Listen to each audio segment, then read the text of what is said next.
Robinson Show. Hey guys, it's Isaac Thorne. Isaac, how you doing? What's up, man? I'm good. How are you guys? Good, man. How's Roadkill's been selling? You know what? I've been pleasantly surprised by it. I honestly, it's exceeded my expectations, and I'm grateful for that. I'll put it that way. Awesome. That is amazing. Yeah, it's selling pretty well for an indie book. Yeah. I mean, I'm not gonna get rich off of it. Yeah. But, you know, that's still pretty awesome. And it's gotten some good feedback too. I got a review from a 5-star review on Amazon from Jim Ulls yesterday, and he was the screenwriter for Fight Club. Oh, wow. That's awesome. Congrats, man. That's cool. Oh, wow. Thank you very much. Yeah, I was impressed with that too. That's super cool. Super cool. Yeah. What I saw you too, you have merch now. You have shirts and stuff out too. Yeah, I got so much feedback on the evil bunny sticker. It is cool. Yes. With autographed copies of the book. I figured, I'll just put him on a mug and a t-shirt and see what that does. Nice. That hasn't been selling as well, but it's there, Yeah, I know. So cool. I know that our shirts don't sell. I'm gonna get a Robin Slim shirt. I'll order that tonight. Cool. Awesome. What that's WeGotMerch.com. That's what it's on. You should wear it during all your book signings. Oh, everything. Yeah, just wear it every day. Don't take it wash off. it. Don't shower. Just make it authentic. Yeah. It's got to be as dirty as us. Throw some coffee on it. Yeah. Some beer cigarette stains. butts. Yeah. What else is going on, Isaac? I know you're a collector of the Pops. Have you seen any of the new Rick and Morty ones? Because I've seen some crazy ones. They have I think Mad Max Rick. They have with the car. They have Pickle Rick, Evil Morty. There's some really cool Pops.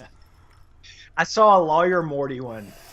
Oh, really? That's amazing.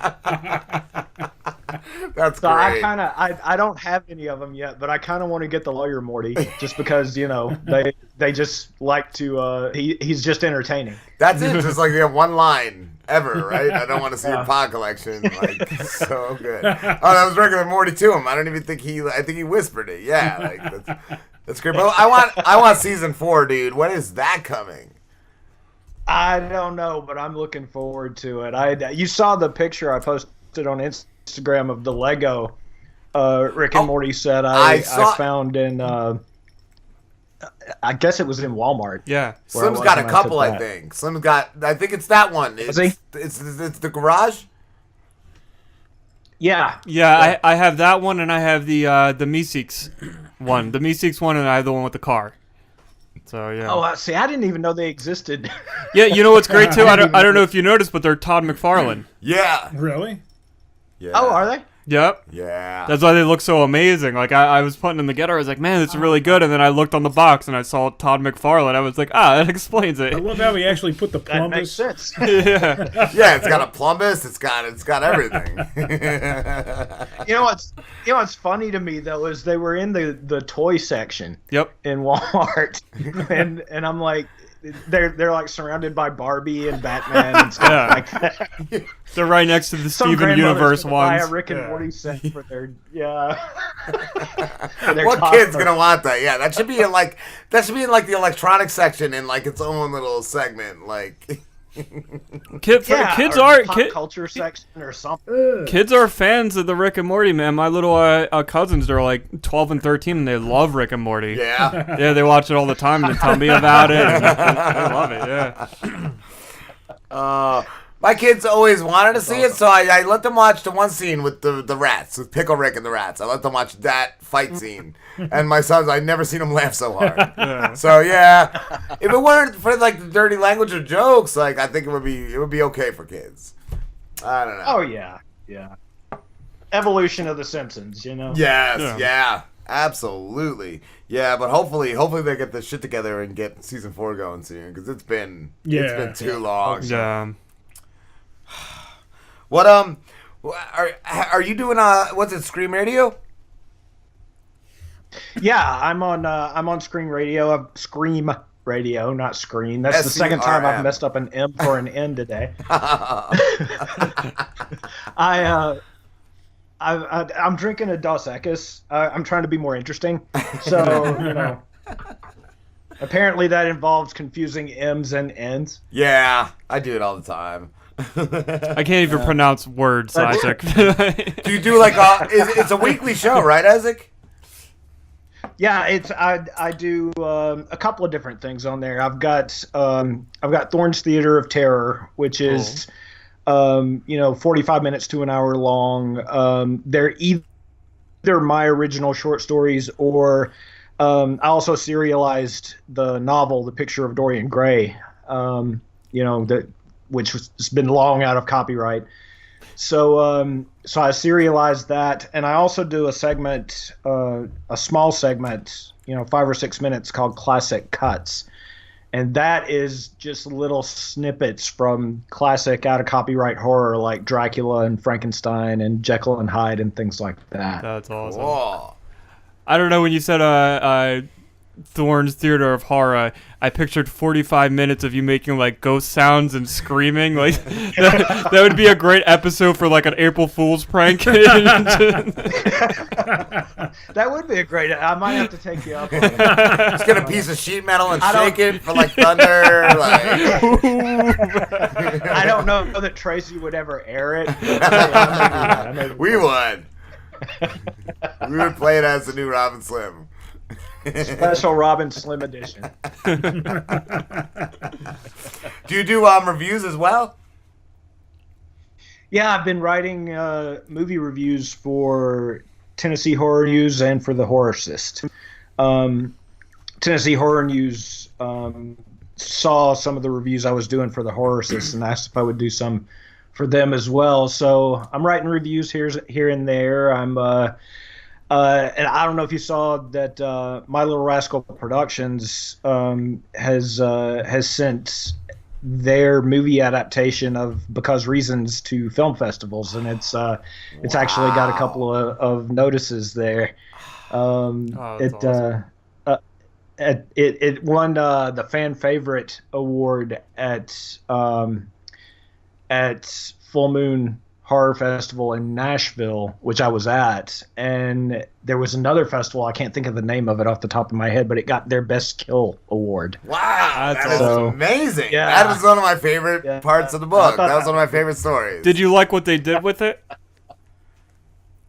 Oh, I loved what they did with it. They have an original ending to it that they did that is not the way it ended in the story. Wow. And actually, I mean, you can't like literally adapt that story to a movie and make it interesting visually, and tell it in 15 minutes like they did if you just take it straight from the text. So they made a few little changes to it and adapted it, and I really love what they did with it. I was impressed. Cool. Were you impressed with the actors or actresses in it too? Oh, absolutely. They in matter of fact, the woman who is playing Tiffany, her name is Krista West, and she didn't win, but she was nominated for Best Actress in that same festival where they won Best Kill. Oh, that's cool. So that's awesome. awesome. That was awesome. And these actors that they hired have incredible resumes. The woman who plays Pastor Bev is going to be in a short based on a Stephen King story called One for the Road. And the guy who plays Buddy Boo was in an episode of the CNN series they're doing right now on the Pope. And I don't remember who he played in there. I think he played a cardinal or something. I don't know, but he was in that. Monsignor. So yeah, I was really That's cool though. That's amazing. Where can that be seen anywhere online? Not yet. They're doing the festival circuit first, and then once it's out of festivals, they'll decide what to do with it. I don't know if they'll release it online or if they'll try to to get a distributor or take it further than a short. Yeah. I'm not sure. That's all up in the air right now. You better be getting a cut of that, though, Isaac. I'll see what I can do. Oh, you mean me getting a cut of it? Yeah. Yeah, I am. Yes. Yeah. Nice. Yeah, I helped them fund this. Oh, so, wow. That's awesome. Yeah, so I guess you could call me a partial producer of it. Cool. Have you tried Szechuan sauce? No, I never got my hands on any. You're lucky. I wasn't at the right time. Yeah. You dodged a bullet. It was nasty, man. Yeah, it's like some toddler mixed the barbecue and sweet and sour together. Yeah, I would say soy sauce and sweet and sour is what it tastes with like. a dash of soy. It was gross. It was gross. Oh, that's horrible. I heard. Well, I'm glad I didn't try. I heard they couldn't even find the original recipe. That the guy just like interviewed people and was like, "Oh, that's what you remember it tastes like." All right. What did it taste like? I'm gonna remake it for you.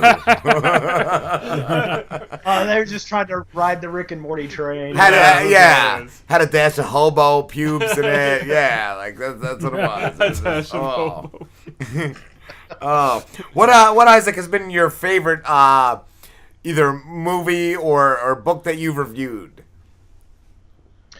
So far, I haven't done any book reviews. Okay. Except on Goodreads.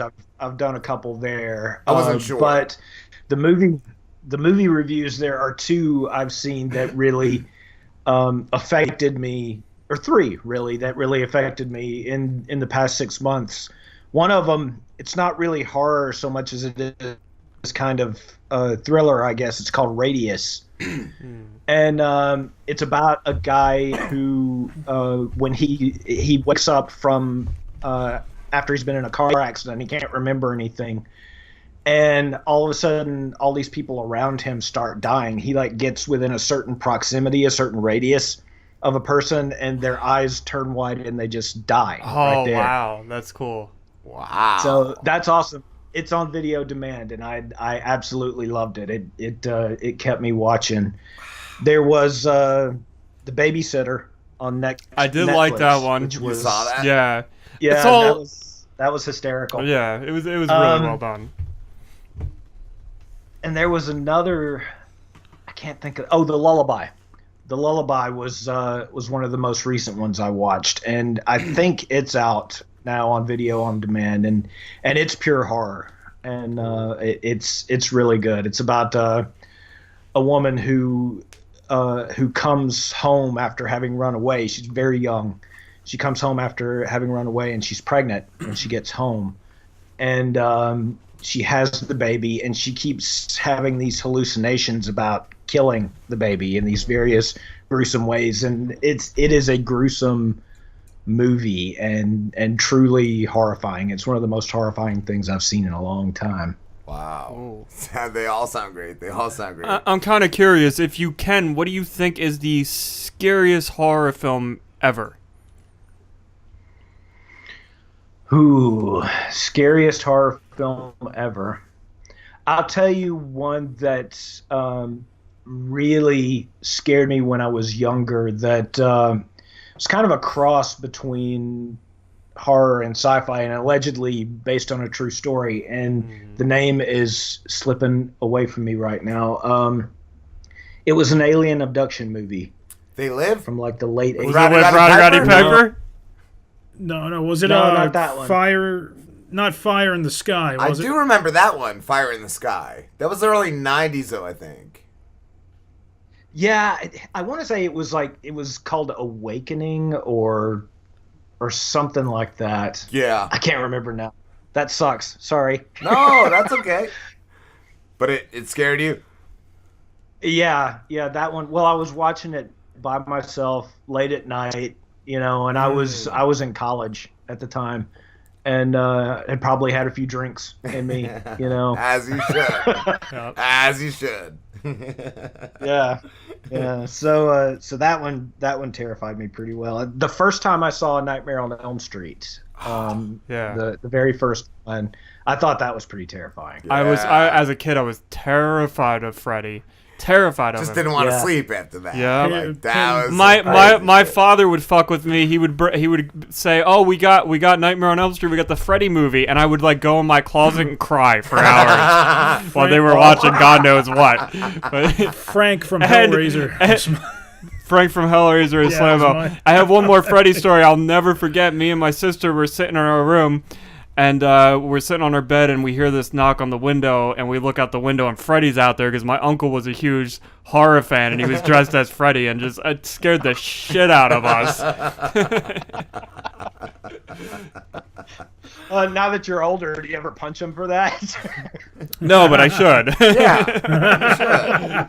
And then Slambo said what scared him was Hellraiser Frank. Oh. Yeah, no, Frank, the dude, the skinless guy, and the man, they used to.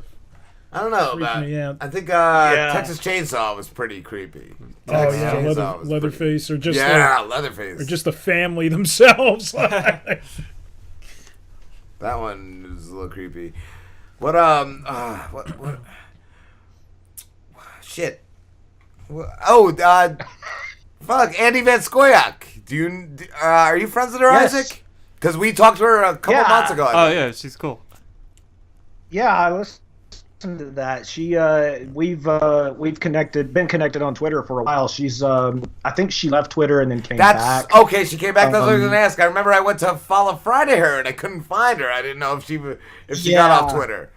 Yeah, I don't know if her handle's changed or what. I haven't yet reconnected with her, but I'm also connected with her on Instagram. So she messaged me there and said, "Hey, I'm back on Twitter, but I can't find you." So we'll figure it out. She's super cool. I remember we brought you up, and she said, because she's on Scream Radio as well. I remember she said she knows definitely of you. Like, she was super cool, super cool. Yeah, she is. What do you have any books in the works? I've been doing some editing for a couple other people. So I haven't written much lately, but I'm just about to get back into it. I really want to get back to a novel idea I had that I wrote, one chapter on and haven't pursued, but it's kind of been gnawing at me lately. Where I go to bed and I start thinking about it. It just was on the back burner. Yeah. And that's usually when I know, okay, it's time to go back and start working on this again because I can't get it out of my head. Nice. So yeah, I think I'm headed in that direction as soon as this editing work is done. Nice. Cool. Are they putting your name on the book as well? Like the ones you edit? Like, are they putting you in there? They can, but it's not something I ask for. I would. Because editors usually, you contract with an editor and pay the editor. They do their work. They hand you the manuscript back. You decide whether you like the edits, and then that's that. It's basically just I would say I want front cover. Isaac Thorne edits. The Slambo story, whatever it is. Yeah, the bedtime stories. Because I kind of feel like if your name's on there as an editor, like, I don't know if anybody looks at it, but if you're like reading a book and you're like, oh, this is really good edited, if you're like a writer, like maybe they'll look you up. Yeah. Well, that's a good point. Yeah. So start asking them to put your name in those. You get your face on the cover, get your name, and then on the inside, like paper cover, they can have their thing. But you are you were right on the front. Edited by Isaac Thorne. Turn a couple of pages. Written by. Yeah. That'll work. Know what it is every cover of every book that you edit, it's like the normal artwork and then just like a big picture of you with like a pen like on top of the artwork. No, like a feather quilt. That's where it gets good. A ridiculously large little translucent so they can still see the artwork when you're there. What has been your favorite TMR episode, Isaac? Too Many Rapes of this season. Oh, wow. There was one, and I don't remember exactly what happened, but there was one where I thought you guys had, like, ended the series. Because the way it ended, it sounded like it was just that was going to be the last of it, and then the next week there was a new one, and I can't remember exactly what I feel like Rob has done that several times. Does the writing live up? Is the writing good to an author? Oh yeah, the writing's awesome. The writing's awesome. It gets better and better. Yeah. Well, it does, and the production values have gone up, Yes. I think we've all gotten a little better at acting. Like, I noticed when I used to edit the Too Many Rapes, because I can see all, like, my cuts, it would be, like, just ridiculous amounts of cuts where now it's, like, 1 or 2. Yeah. If that. Like, I don't even have to do that much editing on it anymore. I love the Back to the Future trilogy spoof. I thought that was my favorite. That was good. Rothenstein's Monsters. Oh, I love the dream sequences. Like it is really good. Yeah. And then I'm like, that's what I was like when the one guy wasn't on the show anymore. I'm like, I like all the plot line from this series. Like, I have to keep it. So that's why I was like, yeah, that's still happened, but. And whoever, I don't know who does the narration and who does the German doctor's voice, but they're incredible. Well, we have the doctor here. We have the doctor. The narrator is somebody else, but if you want to talk to the doctor, he is here. You can speak to him. The narrator, his show is called Spicoli TV. He's a podcaster, and he does the narrator. But so the narrator and the doctor are two different people. Some people think they're the same, but they're different. But the doctor is here if you do want to talk to him. Nice. I want to know what this thing on my tongue is. Doctor. Oh, let me see. That kind of looks like a that looks like a cold sore, Isaac. You should get that looked at, yeah. Little Carmex, dump some more alcohol on it. Like Carmex, like what are you saying to treat this? You could drink some very cheap vodka, like the Popov or the Smirnoff. Ooh, the Smirnoff helps. Awesome. I will try that. Oh, what about the Fleshmans? Dude, you remind me so much of Dr. Scratch and Sniff on Animaniacs. Animaniacs is so good. I remember Dr. Scratch and Sniff. But I'm going to spoil it for you, Isaac. That is actually the Slamborghini doing the voice of the doctor. Yes, it's me. Very nice. He is a man of many voices. And the warden, yes. Yep. And I wanted to ask too, Isaac, of all the bedtime stories, what's your favorite? Oh, the bedtime stories. Oh, wow. I'm trying to think of one now. What was the one with the nightmare one was amazing. Oh, was like the Nightmare on Elm Street one? Yeah, Nightmare on Slim Street. The Nightmare on Slim Street was amazing. I love the Sleepy Little Mermaid. There have been several really good ones. I remember Sleepy Little Mermaid. The E.T. parody was amazing. E.T. the eccentric transsexual. And the Toy Story one, it was just so short and simple. I fucking loved it. I know you asked Isaac and I'm answering, but that's quite all right because you kind of pulled me out of the fire there. No, it's okay. I didn't mean to put you on the spot, but.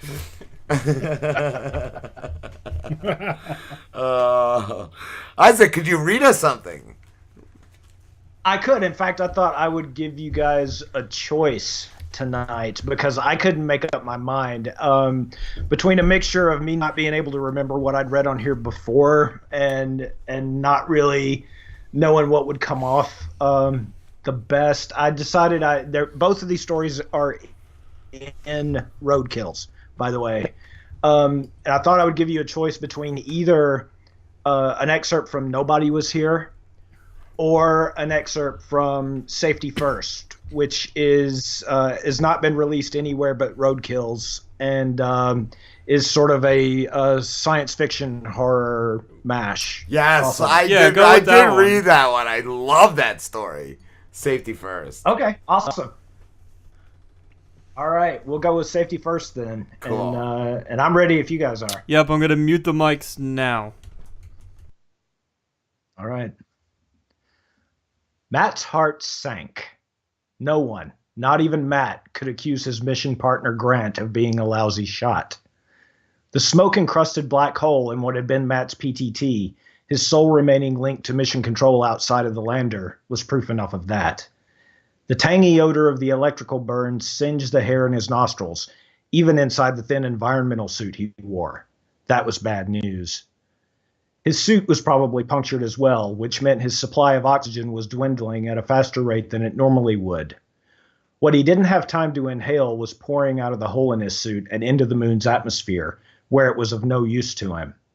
It wouldn't be long before the moon's poison atmosphere crept in and entirely depleted the supply. That meant he didn't have long to live, and that was worse news. Earth scientists had guessed that the thin atmosphere of this desert moon contained carbon dioxide as its primary compound, so explorers would not be able to breathe in it without an external supply or manufacture of oxygen. There also was, they thought, strong evidence of some other yet unknown molecules swirling about in the dust storms that scarred the moon's surface on a regular basis. Thus, the environmental suits. The WGPSN eventually named this place Samathe because they didn't want it confused with the other moon called Nereid, even though this one fit the description of the mythical figure better. Matt typically just referred to the place as Neptune's butthole. Technically, all he and Grant needed to move about on the moon's surface was an external oxygen supply or a way to manufacture it from the moon's CO2. The atmosphere was thinner than Earth, but there was enough of it and enough gravity to prevent the duo from being crushed or floating away. The suits themselves should not technically have been necessary. They mainly wore them as an extra security measure against whatever untold havoc that mystery molecule might wreak against their vulnerable human bodies. The problem, then, was that the oxygen supply system was built into the suits themselves, to make them lighter, instead of using tanks and mouthpieces like scuba divers used to wear, or a massive backpack-style CO2 scrubber. The lander was a good quarter-mile away from him now, he and Grant its only crew. His partner's enraged, grimacing face shone down from the top of the sheer cliff wall above him. Grant's right arm dangled over the drop as well, his silver-gloved hand still gripping the weapon that Matt had smuggled along on the trip. Unfortunately, Grant had discovered the blaster before Matt himself could make use of it. The older man's cheeks were red, and Matt thought he could see droplets of perspiration drooling down the plexiglass face of his helmet. The chase across Samathe's landscape had been long and painful. In spite of Grant's favor with the brass who had handed him this mission, Matt knew his old frenemy wasn't really in great shape these days. A few too many burgers and fries and far too little exercise had taken a toll on the once golden boy. Matt, who was no one's golden boy, had managed to keep after himself, however. Even these 15 years after he'd graduated from the academy. It had probably been 20 years or more since Grant had strode across the stage in his cap and gown. Matt had easily outrun him over this harsh, dusty, and deserted landscape, and had known from the start that he would. Then he had had that moment of weakness when he'd looked back over his shoulder, and then that misstep along the crater wall. Now here he stood, trapped on a small ledge just an arm's length out of Grant's reach, the memory fresh in his mind of the edge of the shelf breaking away when he landed there, the rocks at the precipice crumbling away beneath his feet and tumbling end over end into the crater before him. He could escape another blaster shot in a fashion similar to that rock, he thought, if he didn't care to live through it.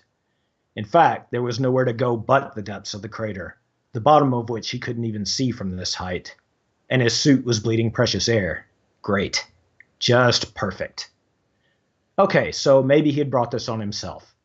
Maybe Grant had suspected all along that Jill was planning to leave his fat ass for Matt when they finally landed back at the station, hidden in the asteroid belt between Mars and Jupiter after this years-long excursion into the outer reaches of this dusty red wasteland.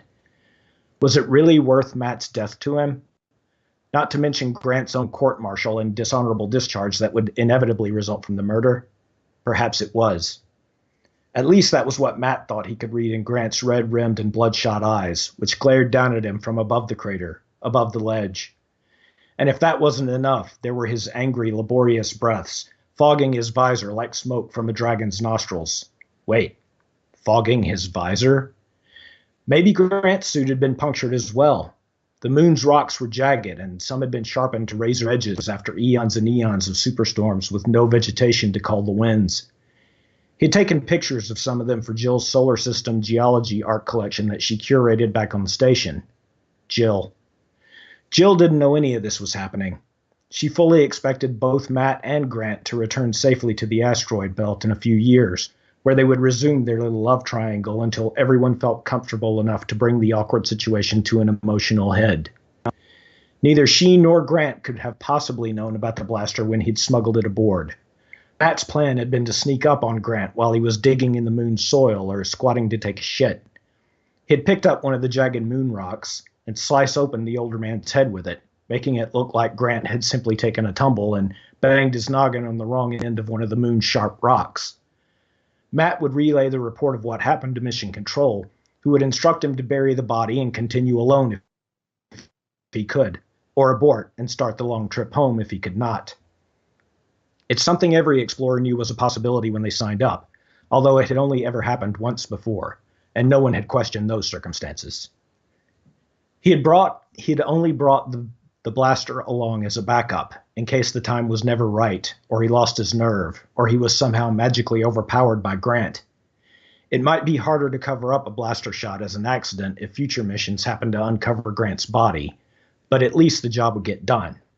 And it might be a good decade before they sent explorers out this way again. Support for these types of excursions had waned among the public way back on Earth over the years. They were more interested in using taxpayer dollars to clean up their own drinking water sources than finding possible new places to live. Sometimes he wondered if some wingnut new president might pull the plug on them from the home world and just leave them stranded forever in that asteroid belt. Matt had set his standard issue explorer's bag right next to Grant's identical one at the foot of the lander's entry ramp while they were unloading for the day's work, but he'd forgotten to stow his camera the day before. It was still sitting by his bunk, so he went back to the lander to retrieve it. His short absence meant Grant had been the first to start searching a bag for tools. Grant must have opened the wrong bag first. He must have seen the blaster, put two and two together, and grabbed it for himself. That didn't explain how he had known about Matt and Jill in the first place.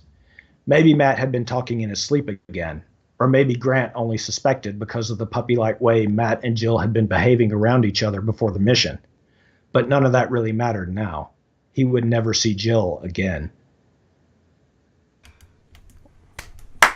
Really good, Isaac. And that story, yeah, like the way it unfolds, that is amazing. That is amazing. Thank you very much. I was really happy with that one too. I was glad I was able to. I haven't released it singly, but I was glad I was able to include it in the collection there. I think it's a good middle story. Yes, yes. I wanted to ask too. Who was the book dedicated to? The book was dedicated to someone named Pete. Okay. I didn't know if it was Pete. I didn't know if it was Pete from our show. I didn't know if he inspired one of those. No, it's not. It's not Pete. It's not Pete. Oh man. Alas, not Pete. If I was going to do that, I'll dedicate the next one to Slambo. So Isaac, what I was thinking, if you don't mind hanging out with us for a little bit longer, I was thinking maybe we can play like a little game where together we could write a horror story and we could do that all old school, like you'll start it off, say a sentence, and like then I'll say a sentence, and yeah. Like Mad Libs or like, we sure. Continue a story. We each continue a story. Sentence.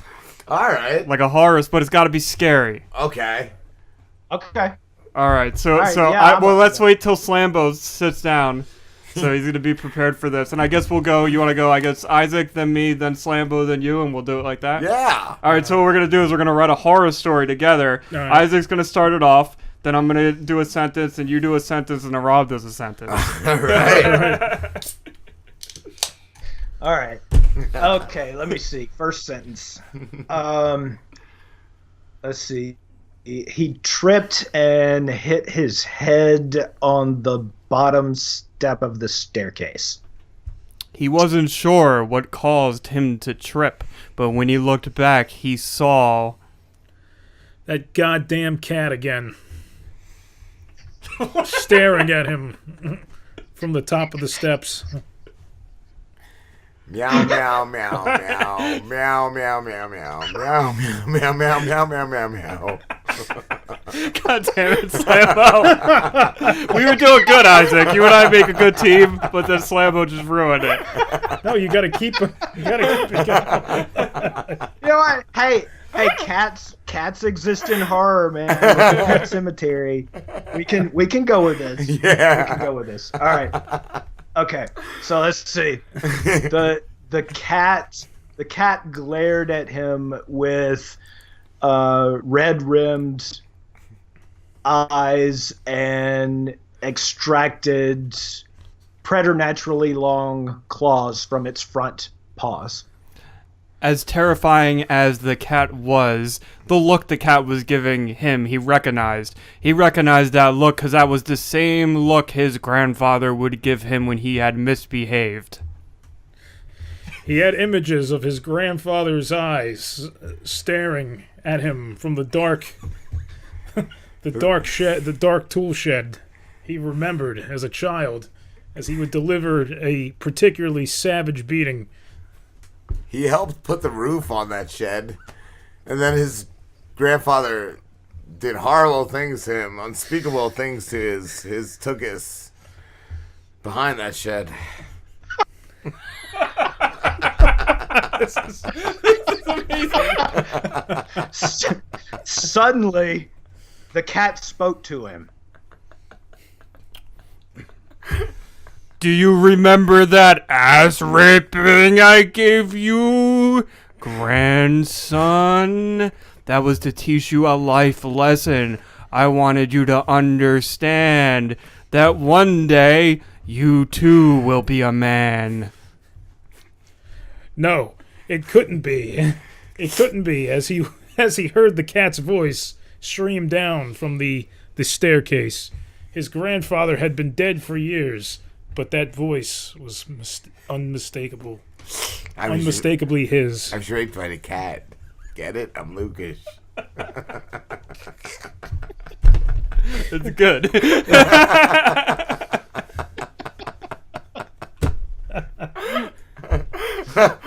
Oh my god. Whose turn is it? You're up, Isaac. Oh, okay. Sorry. Okay. God damn it, Grandpa, the cat said. I was trying to forget all that. I'm sorry, he said, not the cat. I messed it up. That is why I have inhabited this body of this cat, to remind you. And I have no clue why it has really long claws. That's really fucking weird, dude. You gotta take care of this cat's claws. You gotta, like, fucking groom the cat or something, you know? Like, clean it, clip it, you know, shit like that. Like a fucking dirty fucking scumbag. He thought to himself, that wasn't even really my cat. And he thought it pretty weird that his grandfather would decide to inhabit the body of a filthy stray cat. Even though it was a cat, it was still bigger than you, Grandpa. That cat's dick was way meatier than yours was, you old fuck. So he left the cat and went to the shed to get a file to get rid of the claws. I like that. I like this. So as he traveled back to his house with the file to defile the cat, Ooh. he walked into the stairs where the cat was, and there was no longer a cat. In its place was a worm, a really, really big worm. And the worm looked at him, and he looked at the worm, and the worm went... Holy shit, he said out loud, I fucking hate worms.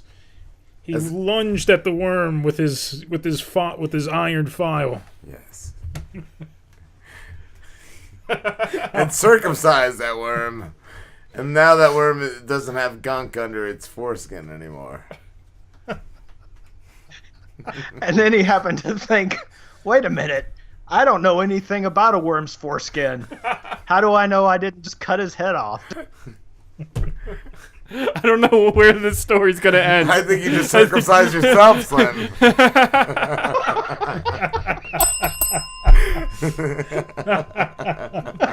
This dude's really fucked up, though.